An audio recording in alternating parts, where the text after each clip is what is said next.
ሰላም ክብራን የታላቁ የማንቸስተር ዩናይትድ ደጋፊዎች እንደምን አላችሁልን? ማን ዩናይትድ ኢንፎ ወደ እናንተ መደመጡን ጀመረ።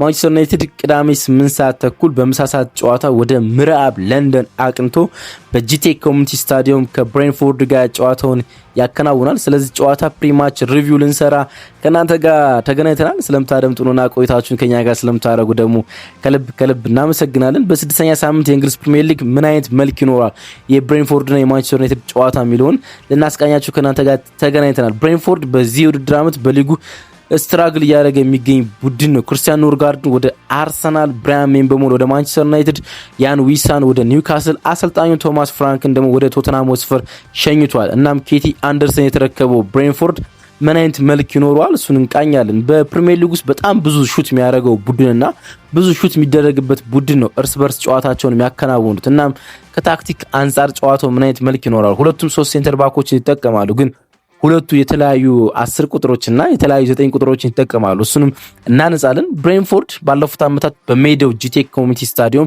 ጥሩ ሪከርድ አለው ከማንቸስተር ዩናይትድ ጋር። እሱኛው ቁጥር ምን አይነት መልክ ወይም ምን አይነት ተጽዕኖ ለሮበን አሞሪም ቡድን ይኖረዋል? ባክ ቱ ባክ የሊግ መርሃ ግብር ለማሸነፍ የማንቸስተር ዩናይትድ አሰልጣኝ ሮበን አሞሪም ወደ ጂቴክ ያመራል። ኦፕታ ጨዋታውን የማሸነፍ ግምት ለማን ሰጠ? እሱንም እንቃኛለን ማለት ነው። ብቻ አብራችሁን ቆዩ። የምታደምጡት ማን ዩናይትድ ኢንፎ ነው። ከመሸጋገሪያ ሙዚቃ በኋላ እንመለሳለን። እናንተ ደግሞ እስከዛው ድረስ ቪዲዮን ላይክ አድርጋችሁ ጀምሩ። እንዲሁም ደግሞ በኮሜንት መስጫው ባር ላይ ጨዋታው ማን ያሸንፋል፣ ቤንጃሚን ሼስኮ የመጀመሪያ ጎሉን ያስቆጥራል ወይስ አያስቆጥርም? ግምታችሁን ጻፉልን። ሰብስክራይብ ሳታደርጉ ያዳመጣችሁን ያላችሁ አድማጮቻችን ደግሞ ፕሌስ ሰብስክራይብ አድርጉልን። ከመሸጋገሪያ ሙዚቃ በኋላ እንመለሳለን። የእንግሊዝ ፕሪሚየር ሊግ የስድስተኛ ሳምንት መርሃ ግብር በጂቴክ ኮሚኒቲ ስታዲየም ክሪክ ፓውሰን ጨዋታውን በመሃል ዳኝነት ይመራዋል።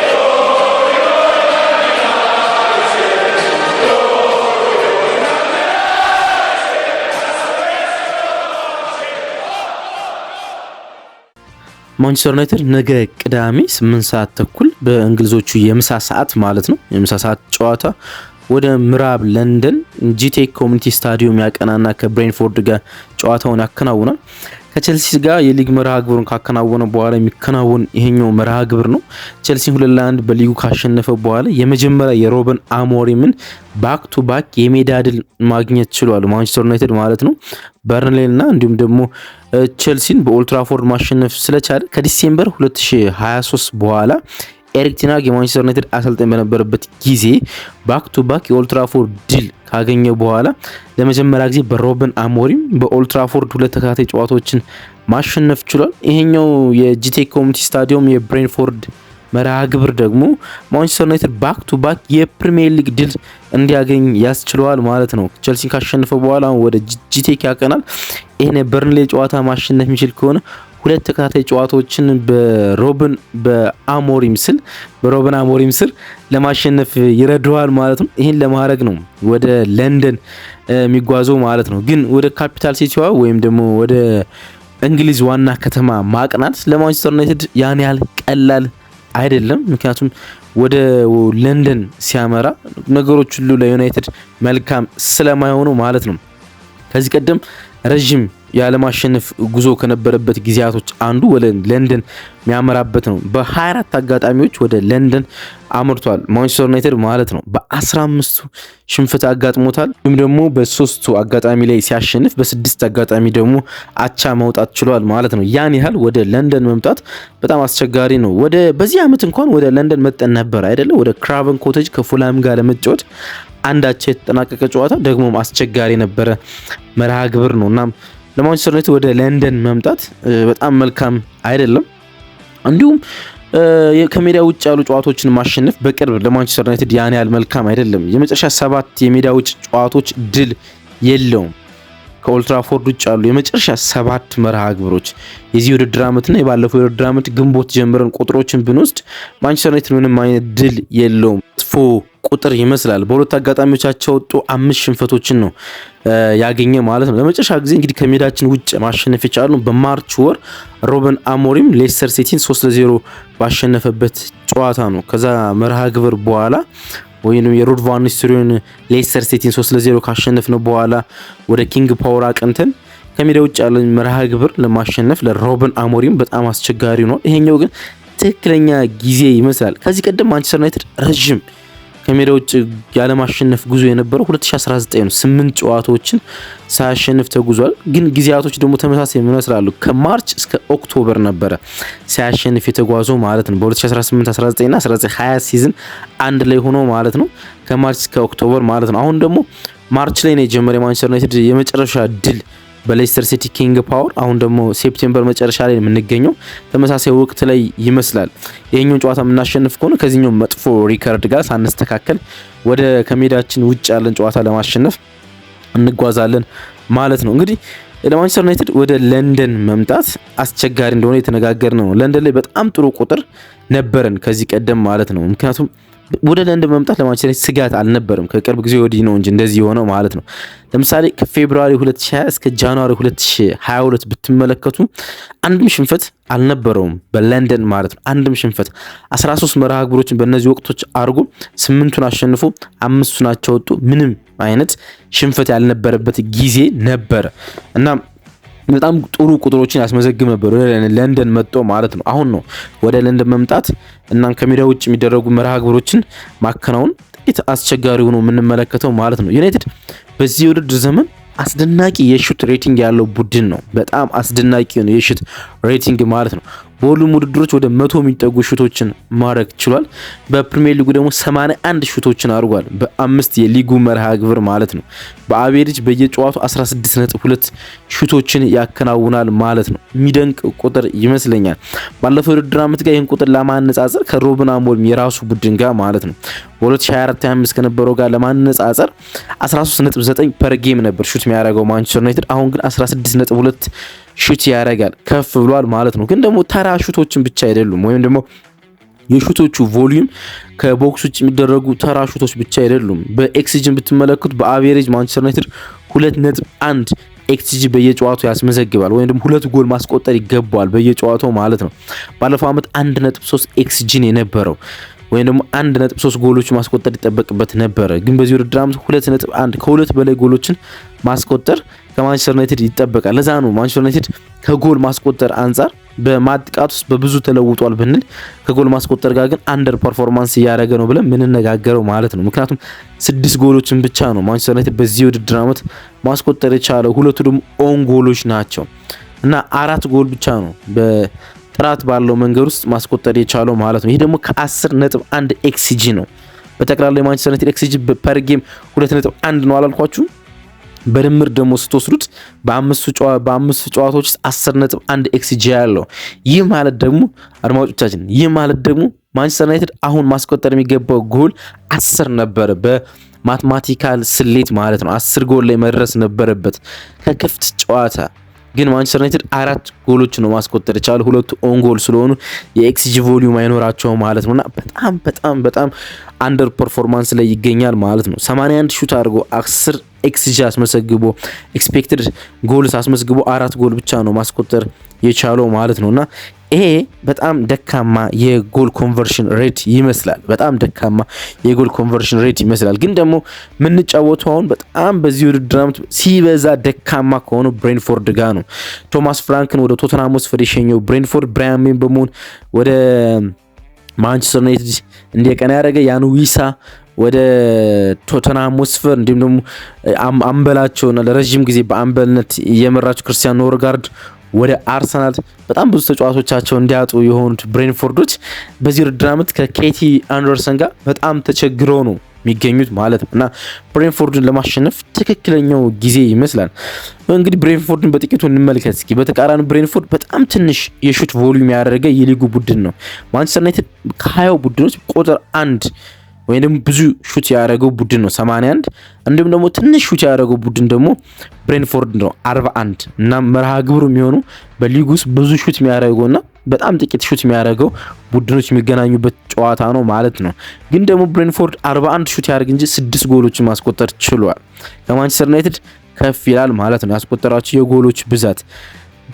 ግን 10 ጎል ተቆጥሮባቸዋል። 10 ጎል በዚህ ውድድር ዓመት ማለት ነው። በ5ኛ ሳምንት መርሃ ግብር ላይ ተገኝተው 10 ጎል የተቆጠረባቸው ለመጨረሻ ጊዜ በ2003-4 ነው። በሻምፒዮንሺፕ ነው በሊግ 1 በእንግሊዝ 3ኛ ዲቪዚዮን እየተሳተፉ ማለት ነው።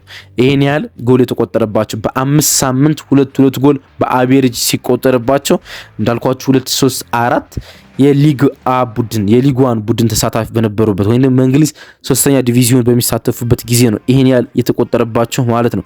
ግን ደግሞ ጎል ብቻ አይደለም፣ በጣም ብዙ ሹቶችን ፌስ ያደርጋሉ ወይም ደግሞ በጣም ብዙ የጎል ሙከራዎች የሚሞከርበት ቡድን ነው በሊግ ውስጥ ማለት ነው። ከበርንሌ ቀጥሎ በርንሌ በዚህ ውድድር 95 ሹት ተሞክሮበታል። አንዱ ማንቸስተር ዩናይትድ ብዙ ሹት የሞከረበት ማለት ነው። 20 ምናምን ሹት ነው ማንቸስተር ዩናይትድ የሞከረበት። 95 የጎል ሙከራዎች ተሞክሮበታል። ብሬንፎርድ ደግሞ 70 የጎል ሙከራዎች በዚህ ውድድር ዓመት ተሞክሮባቸዋል። በሊጉ ሁለተኛ ነው ብዙ ሹት ፌስ በማድረግ ወይም ደግሞ ብዙ ሹት በመሞከር ማለት ነው። ስለዚህ ማንቸስተር ዩናይትድ ዝም ብለን ስንመለከት በነገው የምሳ ሰዓት መርሃ ግብር ላይ በጣም ብዙ ሹት ሊያስመዘግብ እንደሚችል መነጋገር እንችላለን። ቢያንስ 20 ሹቶችን ሊያደርግ እንደሚችል ይሄ ዳታ ይነግረናል ማለት ነው። በጣም ብዙ ሹት የሚያስተናግደው የሊጉ ቡድን ስለሆነ ማለት ነው። ደግሞ ሹት ብቻ አይደለም፣ በዚህ ውድድር ዓመት በጣም ዳርክ ሳይድ አላቸው ብሬንፎርዶች። ከዊኒንግ ፖዚሽን እየተነሱ 8 ነጥብ ጥለዋል። ዊኒንግ ፖዚሽንን ጥቂት ለማብራራት ጨዋታውን ከመምራት ተነስተው 8 ነጥቦችን ጥለዋል ማለት ነው። ይሄን እንግዲህ ገና በ5ኛ ሳምንት ነው። ከ5ቱ ሳምንት በ4ቱ ጨዋታውን ቀድመው መርተው ወይም ደግሞ ቀድመው አስቆጥረው ጨዋታውን መምራት ጀምሮ ነበረ። ከ5 መርሃ ግቦች በ4ቱ እንዳልኳችሁ ጨዋታውን መምራት ጀምሮ ነበረ። ግን ከዛ በኋላ ጎል ተቆጥሮባቸው ሽንፈት ወይም አቻ ወጥቷል። እንዳልኳችሁ ከ4ቱ ቀድሞ ከመሯቸው ጨዋታዎች ውስጥ አንዱን ብቻ ማሸነፍ የቻሉት። በአንዱ አቻ ወጡ፣ በሁለቱ ሽንፈት አስመዝግበዋል። በ5ኛ ሳምንት በእንግሊዝ ፕሪሚየር ሊግ ታሪክ ከዊኒንግ ፖዚሽን ተነስቶ ብዙ ነጥብ የጣለው የ1999-2000 የሚሊኒየሙ ቡድን የኒውካስል 11 ነጥቦችን መጣል ችሏል። እንዲሁም ደግሞ ይሄ ቡድን ወርዷል። 2007-8 ፉልሃም 9 ነጥቦችን ከዊኒንግ ፖዚሽን የተነሳ ጥሎ ነበረ። በታሪክ ሶስተኛው ከዊኒንግ ፖዚሽን የተነሳ ብዙ ነጥብ የጣለው ቡድን ነው፣ ገና በ5ኛ ሳምንት ማለት ነው።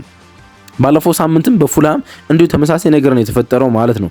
ከፉልሃም ጋር በተከናወነው ጨዋታ ሚካኤል ዳምስጋርድ በዚህ ሰዓት የብሬንፎርድ የተሻለው ተጫዋች ቀድሞ ጎል አስቆጠረ። ከዛ በኋላ ግን ፉልሃም 3 ጎሎችን አከታትሎ በማስቆጠር ጨዋታውን ካምባክ አድርጎታል ማለት ነውና በዚህ ውድድር ዓመት ብሬንፎርድ ላይ ቀድሞ ጎል ቢያስቆጠረብህ እንኳን ጨዋታውን ልታሸንፍ እንደምችል ማሰብ በጣም ተራ ጉዳይ እንደሆነ ማንሳት እንችላለን። ማንቸስተር ዩናይትድ ጎል ቢቆጠርበት ካምባክ ሊያደርገው ይችላል፣ ምክንያቱም የብሬንፎርድ ቁጥር ያን ስለሚነግረን ማለት ነው። አሁን 4 ፖይንት ብቻ ነው ያላቸው በ5 መርሃ ግብር 4 ነጥብ ብቻ 17ኛ ደረጃ ላይ የሚገኙት ማለት ነው። አንድ ጨዋታ አሸንፈው አንዳቸው ወጥቶ 3 ሽንፈቶችን አጋጥሟቸው ማለት ነው። ወደ ሊጉ ከመጡ በኋላ ይሄ ደካማው ሪከርዳቸው ነው በኬቲ አንደርሰን ስር ማለት ነው። ወደ ሊጉ በቶማስ ፍራንክ ስር ብሬንፎርድ ወደ ሊጉ ካደገ በኋላ እንደ አይነት ደካማ ነጥብ ሰብስቦ አያውቅም በመጀመሪያ 5 ጨዋታዎች ማለት ነው። ዛሬ ለዚህ ደካማ ብቃታቸው መገኘት አንዱ አስተዋጽኦ ብራያን ምቤሞን ማጣታቸው ነው። እንግዲህ ብራያን ምቤሞ ከዚህ የምዕራብ ለንደን ቡድን ነው ወደ ማንቸስተር ዩናይትድ የተቀላቀለ።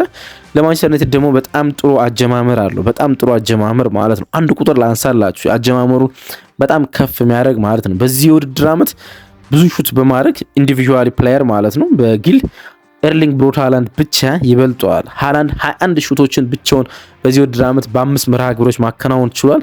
ብራያን ምቤሞ 15 የጎል ሙከራዎችን በዚህ ውድድር ዓመት በማስቆጠር በሊጉ ቁጥር 2 ሃይ ሬት ሹተር ነው፣ ወይም ደግሞ ብዙ የጎል ሙከራዎች የሚያደርገው ተጫዋች ነው ብራያን ምቤሞ ማለት ነው። ይሄን የነጠቅናቸው ባለፈው ውድድር ዓመት ከ20 ጎል በላይ ማስቆጠር የቻለን የፊት መስመር ተጫዋቻቸውን ማለት ነው። በመጀመሪያ 5 ጨዋታ ብዙ ሹት በማድረግ ከአንቶኒ ቀጥሎ ከ2020 አንቶኒ ቀጥሎ ከፍተኛው ነው። አንቶኒ በመጣበት አመት 2022 ላይ 18 ሹት አድርጎ ነበረ በመጀመሪያ 5 ጨዋታ ማለት ነው። አሁን ብራያን ምቤሞ በመጀመሪያ 5 ጨዋታ 15 ሹት ማድረግ ችሏል ማለት ነው። ከአንቶኒ በመቀጠል ከፍተኛው ነው ማለት ነው። አንዳንድ የቡድን ዜናዎች አሉ በማንቸስተር ዩናይትድ ውስጥ ማለት ነው። ካስሜሮ በዚህኛው መርሃ ግብር ውስጥ አይኖርም። ስለዚህ ማኑኤል ኡጋርቴ ከብሩኖ ፈርናንዴዝ ጋር የመጣመር እድሉ ሰፊ ነው። ኮልሜኑ በሆነ አጋጣሚ ውስጥ አሰልጣኙ አምነው የሚያሰልፉት ካልሆነ በስተቀር ማለት ነው። ባለፈው የቼልሲ ደካማ ቀይ ካርድ ደካማ ውሳኔ አሰልጣኙ ከጨዋታው በኋላ በጣም ሊቆጭበት የሚገባ አጋጣሚ ነው ብለው የወቀሱት ቀይ ካርድ አለ። ከዛ በኋላ ይሄኛው ጨዋታ ያልፈዋል። ሊሳንድሮ ማርቲኔዝ አሁንም ወደ ሜዳ አይመለስም። ዲያጎ ዳሎ ወደ ሙሉ ልምምድ ተመልሷል። ለጨዋታውም ዝግጁ ነው። የሮብን አሞሪም የዛሬ ጋዜጣዊ መግለጫ ማዳመጥ ይኖርብን ይሆናል። ዛሬ ምሽት ከሰዓት በኋላ ጋዜጣዊ መግለጫ ይሰጣል። በእርግጠኝነት ከሰዓት ወይም ምሽት ላይ ለእናንተ ይዤላችሁ እመጣለሁ። ቲም ሉዊስ ላይ ይሄን ያለን ሁኔታቸውን በጥቂቱ ማንሳት ደግሞ የሚጠበቅ ይመስለኛል። ብሬንፎርድ ወይም ንቦቹ በሜዳቸው በጣም ጥሩ ሪከርድ ነው ያላቸው ከማንቸስተር ዩናይትድ ጋር ማለት ነው። በጣም ጥሩ ሪከርድ ለማመን የሚያስቸግር አሁን ስነግራችሁ ለማመን የምትቸገሩ ይመስለኛል። እንዲህ ነበር ትላላችሁ። የአንድ የትልቅ ቡድን ሪከርድ ቶማስ ፍራንክ ማንቸስተር ዩናይትድ ጋር በቅርብ ዓመታት ማስመዝገብ ችሏል። በተለይ ደግሞ ወደ ሊጉ ከመጣ በኋላ ማለት ነው። ካለፉት ሶስት ጨዋታዎች ሁለቱን በብሬንፎርድ ሜታ ጂቴክ ኮሚኒቲ ስቴዲየም ማንቸስተር ዩናይትድ ማሸነፍ ችሏል። በአንዱ አቻ ተለያይቷል። ወደ ጂቴክ ባለፉት 3 ዓመታት ማንቸስተር ዩናይትድ ብሬንፎርድ ማሸነፍ አልቻለም። በሁለቱ ተሸንፎ በአንዱ አቻ ወጥቷል ማለት ነው።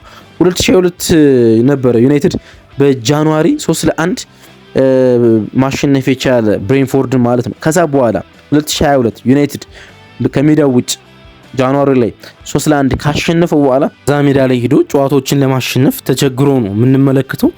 ባክ ቱ ባክ ድል አላቸው። ምክንያቱም የመጨረሻው ግንኙነታችን ከብሬንፎርድ ጋር በኦልትራፎርድ 4-3 ያሸነፉበት ጨዋታ ነበረ።